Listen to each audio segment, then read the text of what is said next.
آج مسلسل ہم دیکھ رہے ہیں، سوسائٹی میں جی رہے ہیں، واقعات ہمارے سامنے آتے ہیں، پریشان حالوں کے معاملات آتے ہیں، تقریباً یہی ساری باتیں آتی ہیں کہ کسی نے کاروبار میں رکاوٹ، کسی کے گھر پہ سفلی علم، اور اللہ معاف فرمائے اگر میری بہنیں گھر میں سنتی ہوں تو میں بتاؤں کہ بہت ساری پریشانیوں کی جڑ یہ عورتیں ہیں جو مختلف باباؤں کے پاس، مختلف اس قسم کے ہر کام کرنے والوں کے پاس جاتی ہیں اور جا کر کے اپنی ساری حسد کی آگ اور ساری جلن نکال کر کے خود کی بھی دنیا برباد کرتی ہیں اور آخرت، اور دوسرے کی بھی دنیا اور آخرت برباد کرتی ہیں۔ اس سے بچنا چاہیے۔ بچنے کے لیے اللہ نہ کرے اگر کوئی اس شرارت کا شکار ہو چکا ہے تو اسے چاہیے کہ میں چند عمل بتا دیتا ہوں، اسے اپنی زندگی کے اندر نافذ کر لے، اس کو اختیار کرے، اس کے عوض کے اندر اللہ عز و جل جادو کے اثرات سے بھی نجات عطا فرمائے گا اور پروٹیکشن کے طور پر اللہ اس کے ذریعے حفاظت بھی فرمائے گا۔ ایک عمل تو یہ ہے کہ قبلہ رو، یعنی قبلے کی طرف رک کر کے روزانہ رات کو بیٹھیں یا کھڑے ہوں، آیت الکرسی کی تلاوت کریں اور قبلے کی طرف ایسے پھونکیں، پھر چہرہ قبلے ہی کی طرف رکھیں، دوسری مرتبہ آیت الکرسی پڑھیں اور ایسے پیٹھ کی طرف پھونکیں، پھر چہرہ قبلے ہی کی طرف ہو، آیت الکرسی پڑھیں، دائیں جانب پھونکیں، پھر آیت الکرسی پڑھیں، بائیں جانب پھونکیں، پھر آیت الکرسی پڑھیں، اوپر کی جانب پھونکیں، پھر آیت الکرسی پڑھیں اور نیچے کی جانب پھونکیں۔ یہ 6 ڈائریکشن ہے، front, back, right, left, up and down. یہ 6 جگہ پر اب آیت الکرسی پڑھ کر کے روزانہ رات کو اس کا حصار کر لیں۔ اللہ نہ کرے کوئی شرارت کر رہا ہو تو وہ شرارت پلٹ کر اسی کی طرف جائے گی اور آیت الکرسی کی برکت سے اللہ کی حفاظت فرمائے۔ اور میرے پیارے آقا صلی اللہ علیہ وسلم کے پیارے دیوانوں، اس میں 7 آیتیں ہیں۔ جو شخص سورہ فاتحہ کی 7 آیتوں کی تلاوت کرتا ہے اللہ تعالیٰ جہنم کے 7 دروازے اس پر بند کر دیتا ہے۔ علامہ اسماعیل حقی رحمت اللہ تعالی علیہ نے سورہ فاتحہ کے بارے میں اور علامہ جلال الدین سیوطی رحمت اللہ تعالی علیہ نے سورہ فاتحہ کے ناموں کے بارے میں فرمایا کم و بیش اس کے 20 نام ہیں۔ یہ سورۃ الشفا بھی ہے، یہ سورۃ الفاتحہ بھی ہے، یہ سورۃ الوافیہ بھی ہے، یہ سورۃ الکافیہ بھی ہے، یہ سورۃ الرقیہ بھی ہے، یہ 7 مثانی ہے۔ یہی واحد وہ سورت ہے جو 2 مرتبہ نازل ہوئی، مکہ میں بھی نازل ہوئی اور مدینے میں بھی نازل ہوئی۔ میرے پیارے آقا صلی اللہ تعالی علیہ وسلم کے پیارے دیوانوں، علامہ اسماعیل حقی رحمت اللہ تعالی علیہ تفسیر روح البیان کے اندر ارشاد فرماتے ہیں اگر کوئی شخص پاک برتن میں، پاک پانی سے، پاک برتن میں اس سورہ مبارکہ کو لکھے اور اس کے بعد پاک پانی سے اس برتن کو دھوئے اور اس کے بعد اس پانی کو مریض کے چہرے پر لگا دے تو اللہ اسے شفا عطا فرما دے گا۔ اور فرمایا گیا اگر کوئی شخص چینی کے برتن میں، کانچ کے برتن میں مشک سے سورہ فاتحہ لکھے اور عرق غلام سے اسے دھوئے اور اس کے بعد وہ پانی کند ذہن بچے کو اگر پلا دیا جائے 7 دن تک تو اس کی یادداشت اتنی اسٹرانگ ہو جائے گی جو ایک بار پڑھے گا اسے یاد ہو جائے گا۔ میرے پیارے آقا صلی اللہ تعالی علیہ وسلم کے پیارے دیوانوں، آپ اندازہ لگائیں یہ سورہ فاتحہ اللہ نے عطا فرمائی، رسول اعظم صلی اللہ علیہ وسلم کے ذریعے عطا فرمائی، آقا کریم صلی اللہ علیہ وسلم کے صدقے میں عطا فرمائی۔ میرے پیارے آقا صلی اللہ تعالی علیہ وسلم کے پیارے دیوانوں، سلسلے چشتیہ کے اندر اور تقریباً مشائخ کے یہاں بیماروں کے علاج کے لیے سورہ فاتحہ کو بہت عظیم کہا گیا ہے اور اس کے ذریعے علاج کے مختلف طریقے بتائے گئے ہیں۔ آئیے میں سورہ فاتحہ کی فضیلت کے حوالے سے کچھ عرض کرنے کی بجائے میں آج اس کی پہلی آیت کے بارے میں کچھ باتیں سمجھانا چاہتا ہوں تاکہ تعلق باللہ مضبوط ہو جائے، اللہ سے رشتہ مضبوط ہو جائے، اللہ کی محبت دل میں پیدا ہو جائے۔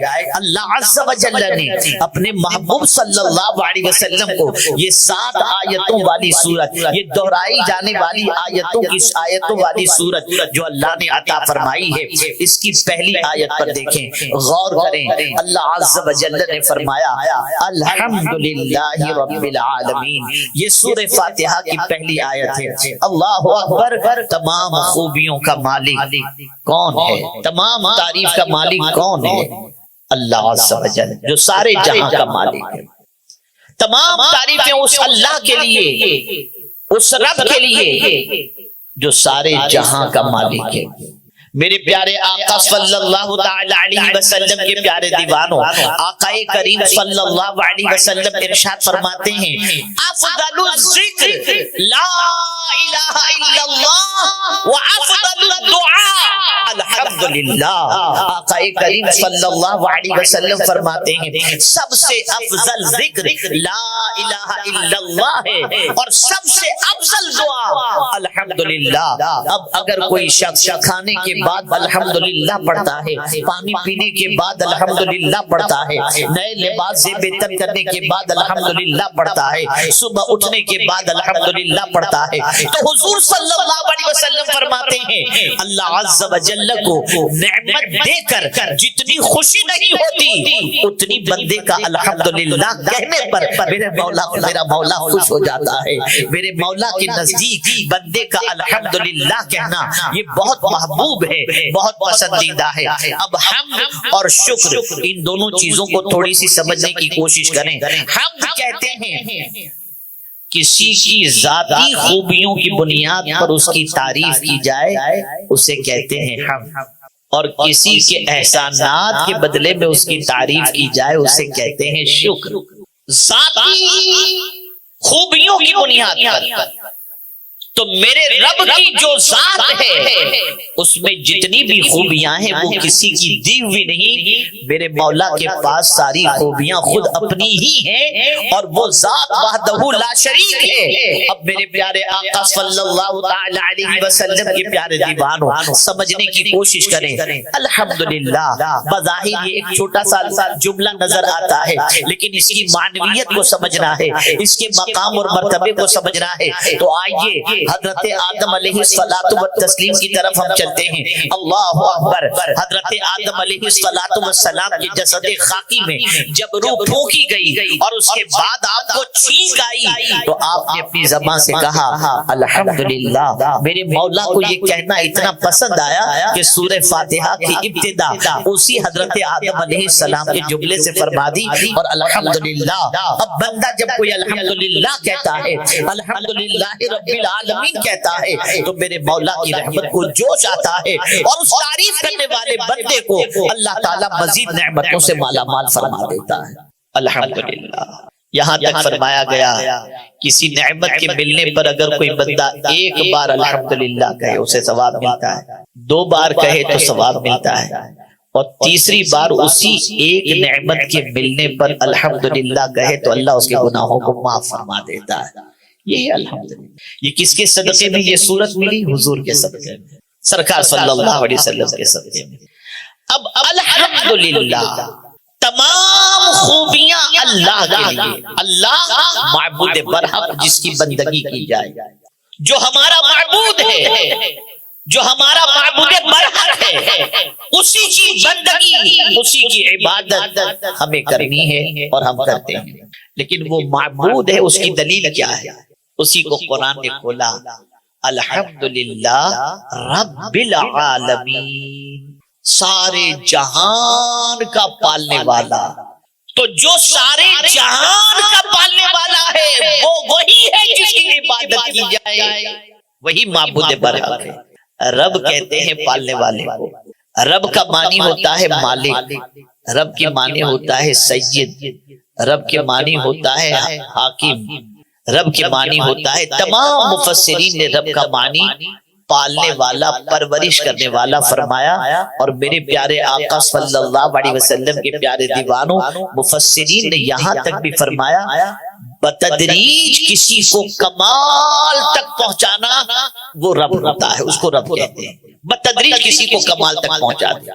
تو اب آپ دیکھیں، پہلے ایک چھوٹا سا بچہ ہوتا ہے، پھر وہ چلنے لگتا ہے، پھر تھوڑا سا بڑا ہوتا ہے، پھر تھوڑا سا بڑا ہوتا ہے، پھر تھوڑا سا بڑا ہوتا ہے، پھر نوجوان ہوتا ہے، پھر بڑا ہوتا ہے، بڑھاپے کی دہلیز تک پہنچتا ہے۔ تو یہ بتدریج کمال تک اگر کسی کو کوئی پہنچا رہا ہے تو وہ میرا رب ہے، وہ پالنے والا ہے۔ میرے پیارے آقا صلی اللہ علیہ وسلم کے پیارے دیوانوں، وہ کسی ایک کو نہیں پالتا، سارے عالم کا پالنے والا ہے۔ پتھر کو پالنے والا اللہ، درخت کو پالنے والا اللہ، پہاڑ کو پالنے والا اللہ، زمین کو پالنے والا اللہ، پھل فروٹ کو پالنے، اس کے درخت کو پالنے والا اللہ، انسان کو پالنے والا اللہ، سب کو پالنے والا اللہ ہے۔ 18,000 کم و بیش عالم ہیں، ان سارے عالم کو پالنے والا اگر کوئی ہے تو اللہ عز و جل ہے۔ پتہ چلا جو پالنے والا ہے وہی عبادت کا حقدار ہے، اسی کی بندگی کی جائے۔ میرے پیارے آقا صلی اللہ تعالی علیہ وسلم کے پیارے دیوانوں، ہم نے کبھی سوچا کہ ہم ماں کے شکم میں تھے، وہاں ہمیں کون پال رہا تھا؟ وہ اللہ عز و جل کی ذات تھی جو ماں کے شکم کے اندر ہماری پرورش فرما رہی تھی۔ آج ہمیں کون پال رہا ہے؟ اللہ رب العزت جل جلالہ پال رہا ہے۔ میرے پیارے آقا صلی اللہ تعالی علیہ وسلم کے پیارے دیوانوں، آپ ذرا سوچو، پالنے والی ذات اللہ کی ہے، وہ ہمیں ہماری پرورش فرما رہا ہے، ہمیں جو ہے کمال تک لے جا رہا ہے۔ چلنے کا ڈھنگ اس نے عطا فرمایا، پیر کی قوت، پیر میں قوت اس نے عطا فرمائی، یادداشت اس نے عطا فرمائی، رزق اس نے عطا فرمایا۔ اور میرے پیارے آقا صلی اللہ علیہ وسلم کے پیارے دیوانوں، پورے بدن میں قوت اگر کسی نے عطا فرمائی ہے تو وہ اللہ رب العزت جل جلالہ نے۔ آج وہی تو ہمیں پال رہا ہے، اور پھر یہی نہیں کہ ہمیں پال رہا ہے، ہماری اولاد کو بھی وہی پال رہا ہے، ہماری بیوی کو بھی وہی پال رہا ہے، ہمارے بچوں کو بھی وہی پال رہا ہے، ہمارے رشتہ داروں کو وہی پال رہا ہے، وہی پالنے والا ہے۔ میرے پیارے آقا صلی اللہ تعالی علیہ وسلم کے پیارے دیوانوں، کتنے تعجب کی بات ہے، اگر چند دنوں کی روٹیاں کوئی دے دے تو ہم اس کے حکم کی نافرمانی نہیں کرتے، چند دنوں کی ملازمت اگر کہیں مل جائے تو اس سیٹ کی بات ہم نہیں ٹالتے، لیکن جو رب ماں کی گود سے لے کر زندگی کی آخری سانس تک ہمیں پال رہا ہے، آج بندے کی پوزیشن کیا ہے؟ وہ بندہ جس کو اللہ پال رہا ہے، بندہ اس کی بات سننے کو تیار نہیں، اس کے فرامین پر عمل کرنے کے لیے تیار نہیں، اس کی نافرمانی ہو جائے تو اس سے معافی مانگنے کے لیے تیار نہیں۔ کتنی حیرت کی بات ہے، پال خدا رہا ہے، فرمان شیطان کا تم مان رہے ہو، پال خدا رہا ہے، اس کے ارشاد کے خلاف زندگی گزار رہے ہو۔ ایک واقعے کے ذریعے آپ کے دل و دماغ کو تھوڑا سا اللہ عز و جل کے فرمان پر عمل کی طرف مائل کرنے کی کوشش کر سکوں۔ اللہ اکبر، اس واقعے کے ذریعے اگر آپ کا دل و دماغ پرفیکٹ ہو جائے اور سوچ درست ہو جائے تو میں یقین کے ساتھ کہہ سکتا ہوں کہ انشاءاللہ آج کے بعد یہاں سے اٹھیں گے تو جیسے ہی کہیں سے اللہ کا حکم آپ کے کانوں سے ٹکرائے گا آپ اس پر عمل کرنے کی کوشش کریں گے۔ دیکھیے نا، مولانا روم رحمت اللہ تعالی علیہ فرماتے ہیں کہ سلطان محمود ان کا غلام تھا ایاز، کوئی خاص پڑھا لکھا نہیں تھا وہ، لیکن محمود انہیں بہت چاہتے تھے اور ایاز اپنے مالک کی بڑی وفاداری کا مظاہرہ کرتے۔ لیکن معاشرین جو تھے، دربار کے جو لوگ تھے، ان کے دلوں میں ایاز کے سلسلے میں تھوڑا سا حسد تھا کہ آخر سلطان محمود جو ہے وہ ایاز کو اتنا کیوں چاہتے ہیں۔ ایک مرتبہ توجہ چاہوں گا، سلطان محمود نے ایک قیمتی ہیرا سامنے رکھا اور اپنے جتنے خدام تھے ان سے فرمایا اس ہیرے کو توڑو۔ ایک ایک کر کے آتے گئے اور سب نے معذرت چاہی اور سب نے کہا کہ حضور یہ اتنا قیمتی ہیرا ہم کیسے توڑ سکتے ہیں۔ سب آتے گئے، معذرت چاہ کر کے چلے جاتے رہے، لیکن جب ایاز کی باری آئی تو ایاز نے ہتھوڑا لیا اور ہیرے کو توڑ دیا۔ قیمتی ہیرا ٹوٹ گیا، چکنا چور ہو گیا۔ تو جو لوگ ایاز کے سلسلے میں دل میں حسد رکھتے تھے ان کے دل میں خیال پیدا ہوا اب تو ایاز بادشاہ کی نظر سے گر جائے گا، اور اس نے اپنی جہالت کا پورا ثبوت دے دیا ہیرے کو توڑ کر کہ یہ کتنا بڑا بے وقوف ہے، اب بادشاہ اپنے دربار سے نکال دے گا۔ جب سلطان نے دیکھا کہ ایاز نے قیمتی ہیرے کو توڑ دیا ہے تو بلایا ایاز کو، ایاز سب نے تو معذرت چالی، تم نے ہیرا کیوں توڑا؟ توجہ چاہوں گا، مولانا روم نے بڑی پیاری بات فرمائی۔ ایاز نے کہا حضور ایک طرف ہیرے کا ٹوٹنا تھا اور ایک طرف آپ کے حکم کا ٹوٹنا تھا. میرے دل میں خیال پیدا ہوا میں کسے توڑوں, ہیرے کو توڑوں یا آپ کے حکم کو توڑوں؟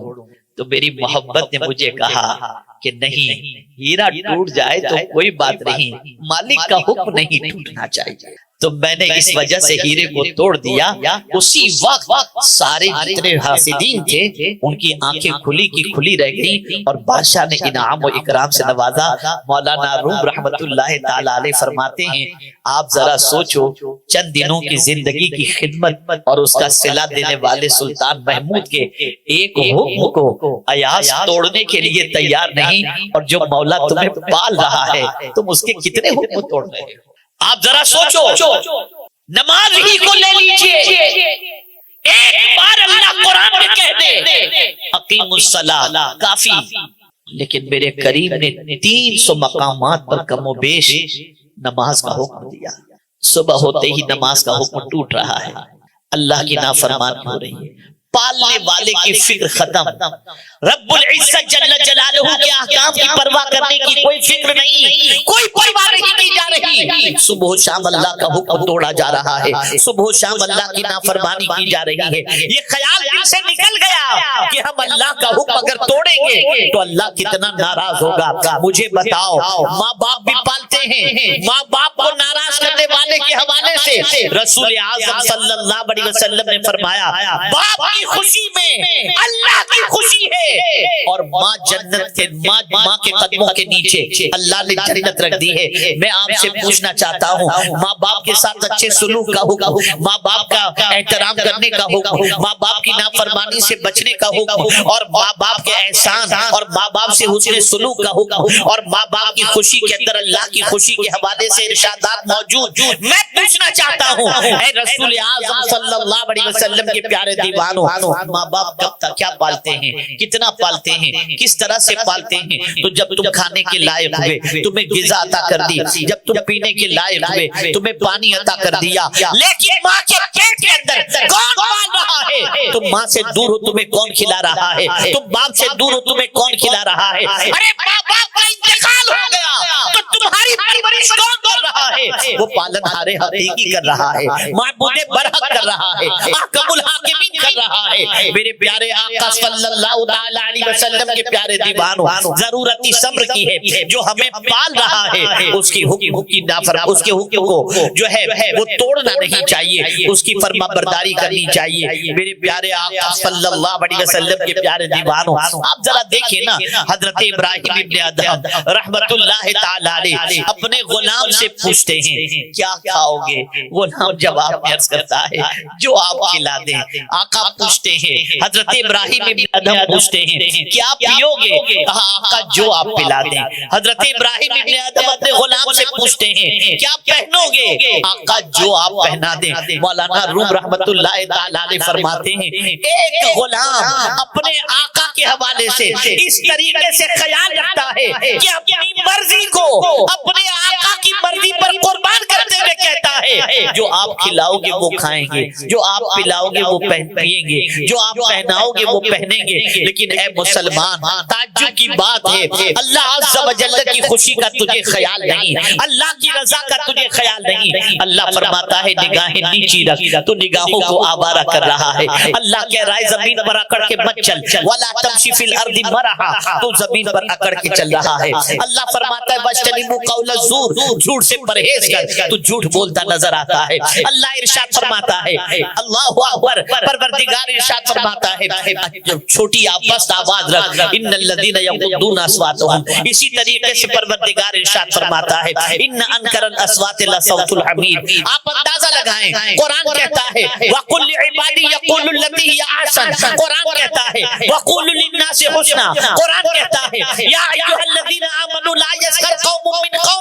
آپ اندازہ لگائیں یہ سارے ارشادات اللہ عطا فرما رہا ہے، لیکن بندے کی پوزیشن یہ ہے ایک حکم نہیں توڑتا، ایسا لگتا ہے معاذ اللہ کہ اللہ کا کوئی حکم ایسا اس کی نظر میں ہے ہی نہیں جس پر وہ عمل کرے، بات ساری شیطان کی مان رہا ہے۔ صبح اٹھتا ہے تو شیطان کے نقش قدم پر شیطان جو کہہ دے الشیطان یعدکم الفقر ویامرکم بالفحشاء، شیطان برائی کا حکم دیتا ہے اور مسلمان ہے کہ برائی کے راستے پہ جا رہا ہے، بدکرداری کے راستے پہ جا رہا ہے، روزانہ رات کو اپنی نگاہوں کو گندی کر رہا ہے اور اپنے دامن پر گناہوں کے دھبوں میں اضافہ کر رہا ہے۔ اے رسول اعظم کے دیوانوں، پالنے والی ذات خدا کی ہے، پرورش کرنے والی ذات خدا کی ہے، زندگی دینے والی ذات خدا کی ہے، سب کچھ اللہ عز و جل فرما رہا ہے، لیکن ہم ہیں کہ اپنے رب کے حکم کا کوئی لحاظ نہیں رکھتے، اس کے حکم کی نافرمانی کر کے اپنی دنیا اور آخرت دونوں تباہ و برباد کرتے نظر آ رہے ہیں۔